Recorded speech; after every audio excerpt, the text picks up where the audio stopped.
इस नाले को नदी बनाएंगे, ये भी हमारी सरकार का संकल्प है।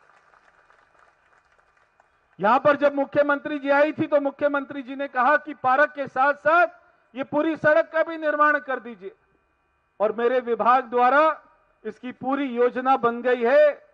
अभी पवन जी ने थोड़ा सा उत्साह में कह दिया कि 3-4 महीने में बन जाएगी, मगर 3-4 महीने में नहीं बनेगी, थोड़ा सा और समय लगेगा। पवन जी, मैं जानता हूं, आपके अंदर के दर्द को जानता हूं, आपकी समस्याओं को जानता हूं।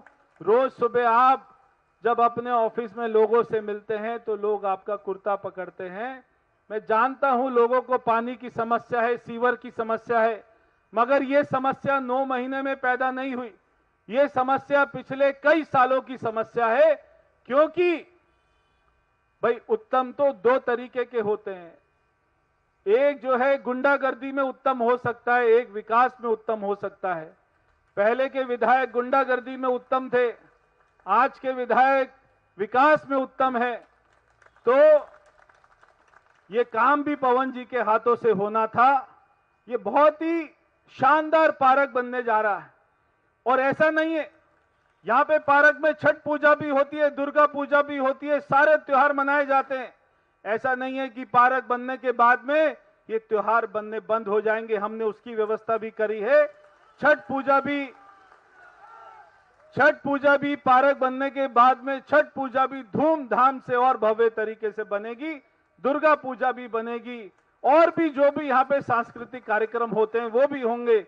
मगर मेरी बात को जरा ध्यान से सुनना, ये जो पार्क बनने जा रहा है, बार बार सरकार पैसा नहीं लगाती है। मैंने ठेकेदार को आने के बाद में मैं उधर भी गया, ठेकेदार को भी कहा जितना पैसा लगेगा एक एक पैसे का हिसाब लिया जाएगा, आपकी क्वालिटी में कोई कॉम्प्रोमाइज नहीं होगा। एक बार इसको शानदार पार्क बनाना, मगर मैं यहां की जनता से कहना चाहता हूं, इसका रख रखाव आपके हाथ में है। खाली सरकार कुछ नहीं कर सकती, सरकार ने पैसा लगा दिया, मगर उसके रख रखाव के लिए हमको आपकी जरूरत है। कृपया जब भी इसके अंदर में आए, इसको अपना पार्क समझ के इसमें गंदगी ना फैलाएं, इसकी साफ सफाई रख रखावट, क्योंकि ये हमारे बहुत ही आदरणीय पूजनीय हमारी पार्टी के भारत रत्न देश के पूर्व प्रधानमंत्री अटल बिहारी वाजपेयी जी के नाम से रखा जा रहा है, इसलिए हमको पूरा इसका सम्मान रखना पड़ेगा। ये मैं आपको कहना चाहता हूं, और साथ में ये भी कहना चाहता हूं कि जैसे पवन जी कह रहे थे कि इनको पैसे देने में कोई दिक्कत नहीं हुई है। मुख्यमंत्री जी कहती है जितना पैसा लेना है ले लो, मगर दिल्ली में पूरी दिल्ली को हमको चमकाना है, हमको विकास के नाम पर वोट मांगना है, हमको शराब के ठेके खोलकर वोट नहीं मांगना।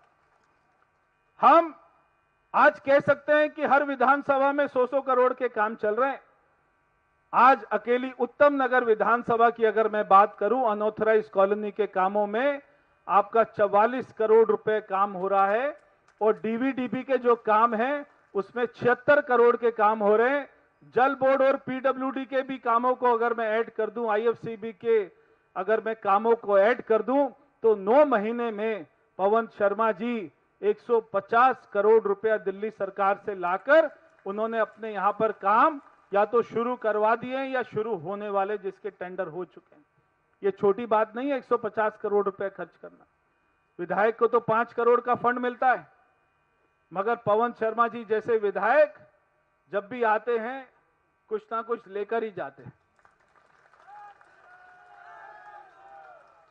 तो आप सभी को आज के इस शानदार मौसम में, इस शानदार दिन में आपको इस पार्क के लिए बहुत बहुत मैं शुभकामनाएं देता हूं। ये वाकई में ऐसा पार्क है, ऐसा काम है जो आगे सदियों तक याद रखा जाएगा। और भी बहुत सारे काम करने आगे के आने वाले सालों में आपको बताएंगे, मगर दिल्ली को एक ऐसी दिल्ली बनाएंगे, भारत की राजधानी वो जैसी होनी चाहिए। और आप सारे लोगों ने मुझको भी 2 बार यहां से सांसद बनाया। मैं आपका एहसान मेरे ऊपर में जीवन भर मेरे सर के ऊपर में रहेगा, और मेरे से जो भी हो पाएगा मैं उसको कैसे ब्याज समेत आपको चुकाने का काम करूंगा। बहुत बहुत धन्यवाद। बोलिए भारत माता की। सर, आपने बहुत अच्छी तरह बात की, अधिकार और कर्तव्य की। हम बहुत समय से अपने संविधान में अधिकार की बात